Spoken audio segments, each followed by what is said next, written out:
So zero to hero, momentum makers, momentum creators. Let's go.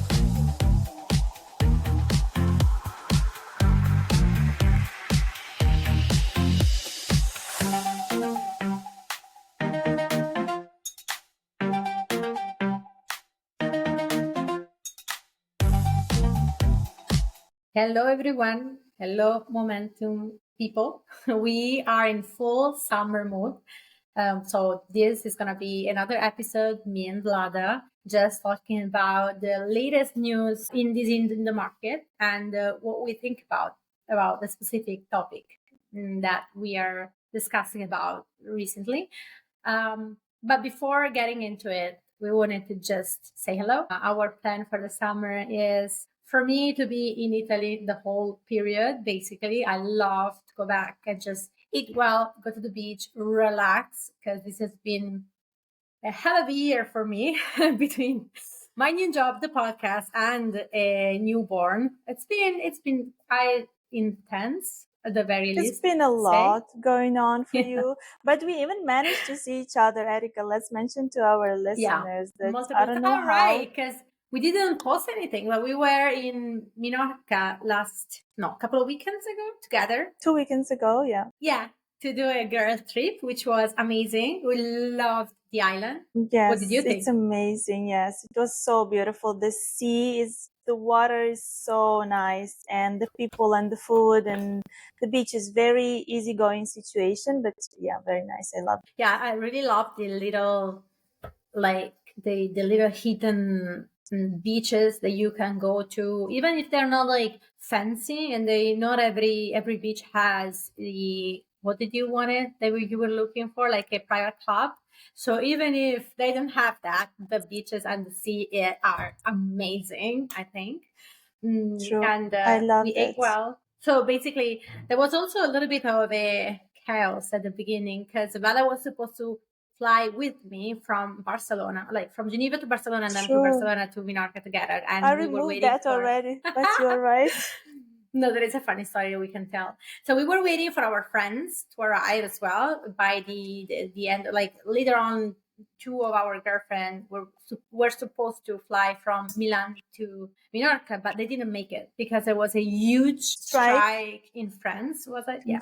Yes. French controllers decided that nobody could like fly through their territory or something. So I don't even know why the airplanes were not taking like different routes at this point. But yeah, it's not on me to decide probably. Yeah, it was a mess. True, I lost my connection in Barcelona, and I prayed to get onto like second connection, and luckily they accepted me. I don't know why. Yeah, but you have to tell that you didn't pay. You have to tell everyone that you didn't pay the second connection, which to me was mind blowing because you were flying with. No, I didn't do it on the spot, so you're fine. But you were flying with EasyJet, was it, or Ryanair? No, it was Vueling.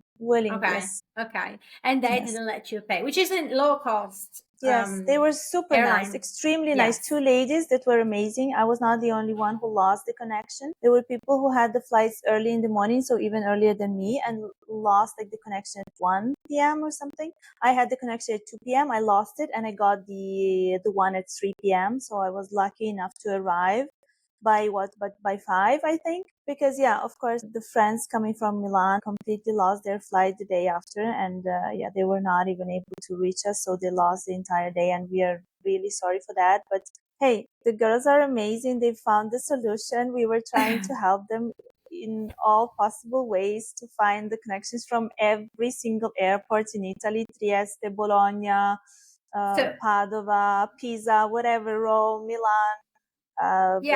So for whoever is listening, don't let next time that something like that happens to you, be sassy, go straight to the gate, because that happened before. So you don't have to pay for the second airplane because it's not your fault. It's the airline's fault.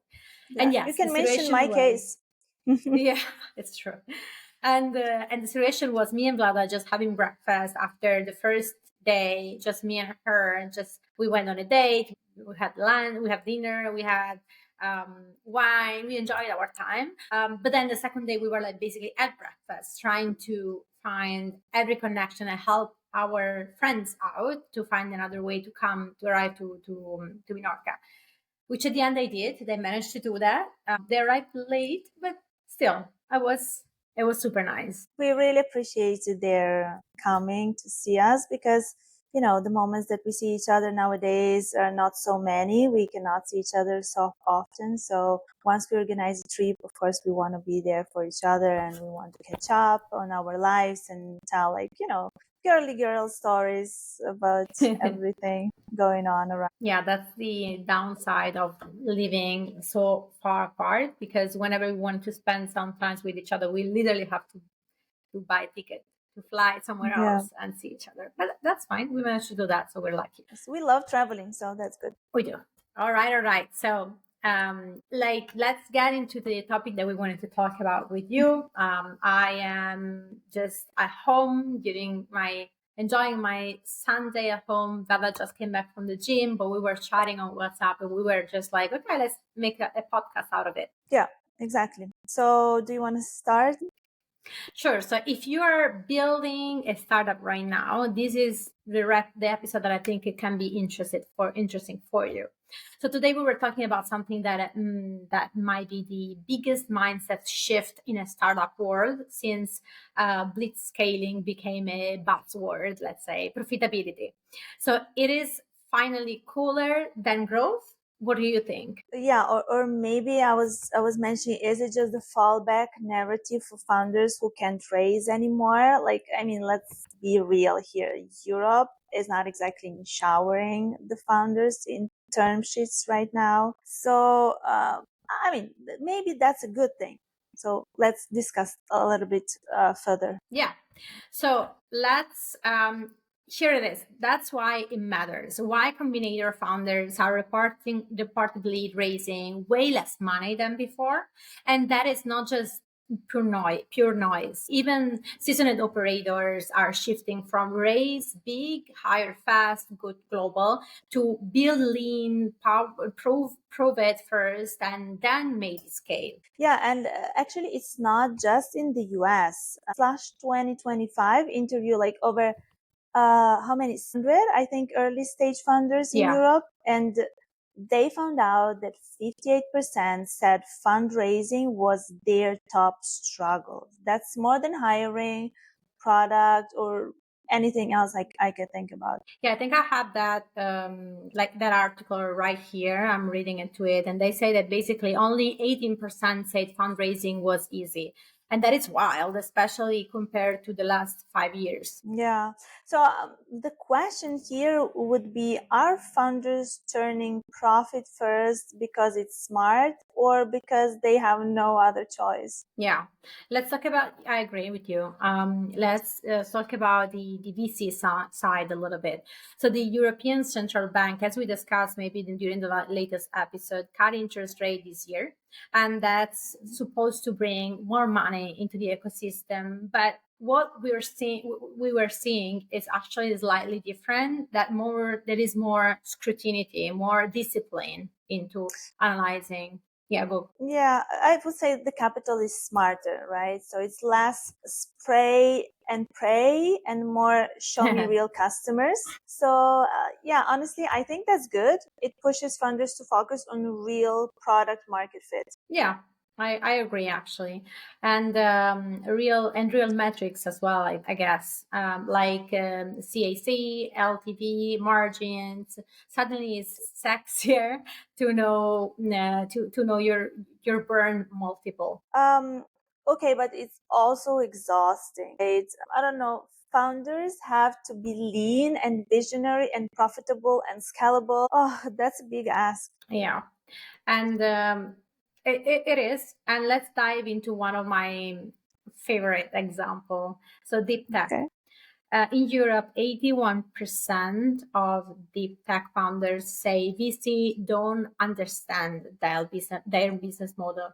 So what do? They skip the fundraising tour and they go straight to the market, basically. Yeah, and some of them are doing great. That's true. Yeah, but the others, they probably struggle because they don't have the narrative. In AI especially, hype can still open doors. You still need to sell the vision. True, but maybe the smartest founders are the ones quietly building tools people actually want to pay for without 100 press article. Well, true. Yeah, and let's not forget, OpenAI's first product was a playground interface. So they kept it simple, but the story behind it's massive. Yeah. Let's zoom out a little bit, shall we? So Europe Yeah. has a scaling problem, and like a proper one, a real one.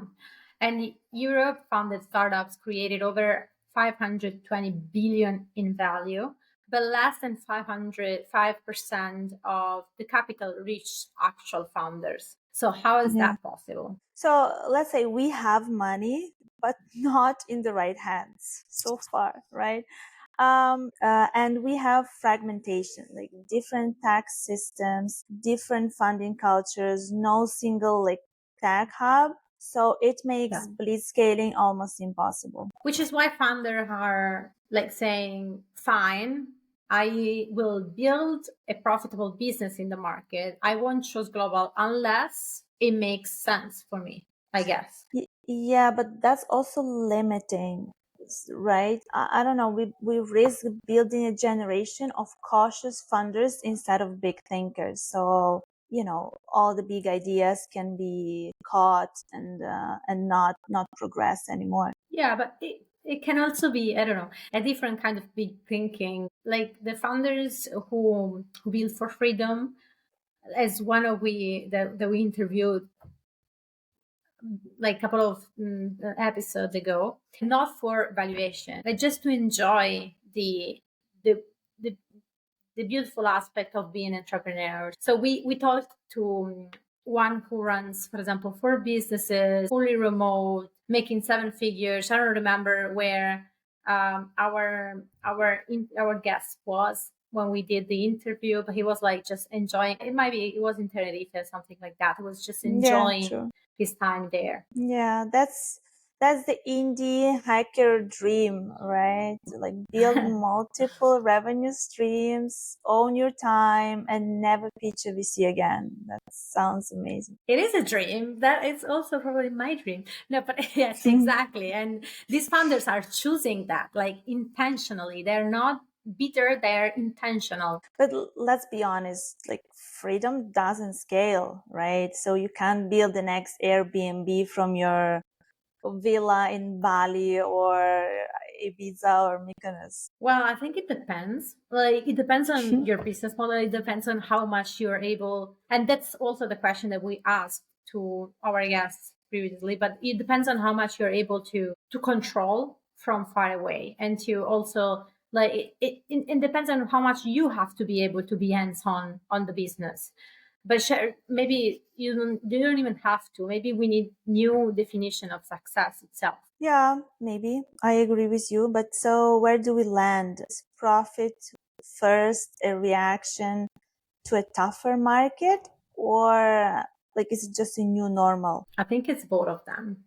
The market forced it, but the smartest founders are actually embracing it. Okay. And what should investors do? Like maybe like stop chasing the next unicorn and start backing like something that is real, boring, profitable businesses? Maybe or at least they should stop pretending that are mutually exclusive. Okay, founders listening, what is your take? Are you playing the profit game or like still dreaming of a hyperscale? Yeah, let us know. DM us, tag us, send us around. We want to hear your side. Yeah, and also if you like this episode, we ask you to leave us a review or share it with someone who still thinks that raising money is a business model. All right, we'll be back next with the next episode soon. But until then, build smart, stay sane, and maybe check your burn rate.